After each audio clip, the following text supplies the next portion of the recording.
Hello there. Today we are going to discuss the theme of justice and mercy in Shakespeare's play Measure for Measure. Measure for Measure has been considered a problem play, since it raises problematic issues that are left unresolved. The play mainly centers around the problem of justice and mercy. We found the workings of both justice and mercy. There are scenes in which justice predominates, and others in which mercy dominates. However, it is mercy that ultimately remains supreme. The play begins with the necessity of establishing justice against the weakness of the merciful administration of the Duke. Just because of too much leniency, his administration fails.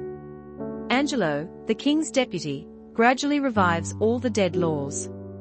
He rules the country with an iron rod. He enforces his strict law first on Claudio. Claudio is sentenced to death for making a girl pregnant before marriage. This is undoubtedly just according to the demand of the law. But the complexity arises when the question of mercy enters. Even the magistrate considers it brutal and somewhat tyrannical to implement the death sentence of Claudio. Despite their suggestions, Angelo remains adamant.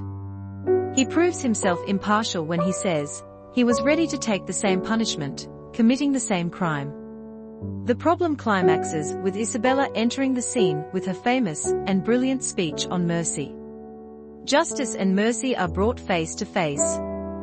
Isabella's interview with Angelo is the contention of justice and mercy. Apart from raising some problems regarding the particular case, the confrontation raises fundamental, disturbing issues about mercy and justice.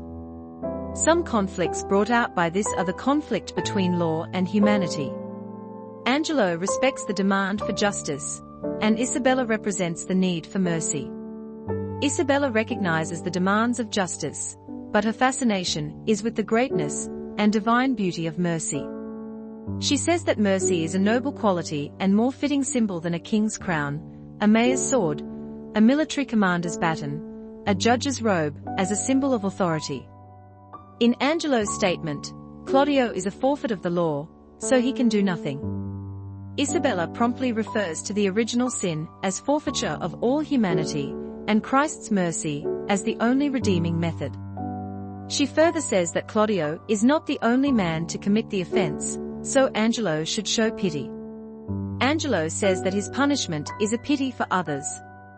Isabella's last argument is to look at her and find out if he does not feel any temptation to such a sin. By now, Angelo begins to be affected and asks her to meet her the next day. During the interview with Isabella with Angelo, the problem becomes more complicated. Angelo has now completely overcome his passion for Isabella. Now his only wish is to enjoy her sexuality.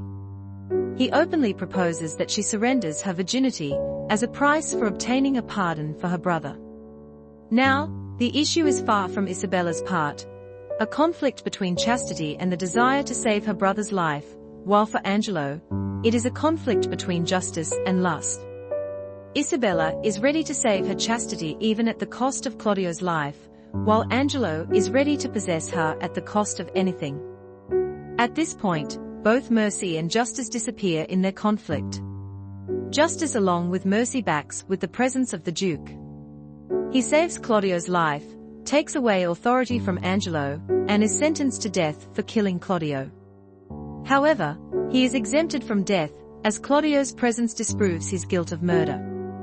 Finally, the Duke shows indiscriminate mercy to all other offenders. Now, this total forgiveness has raised criticism about its justification of it. Nor is this criticism altogether invalid. The only possible answer is that we see that mercy dominates the Duke's character from the very beginning. Therefore, the play shows the triumph of mercy over justice.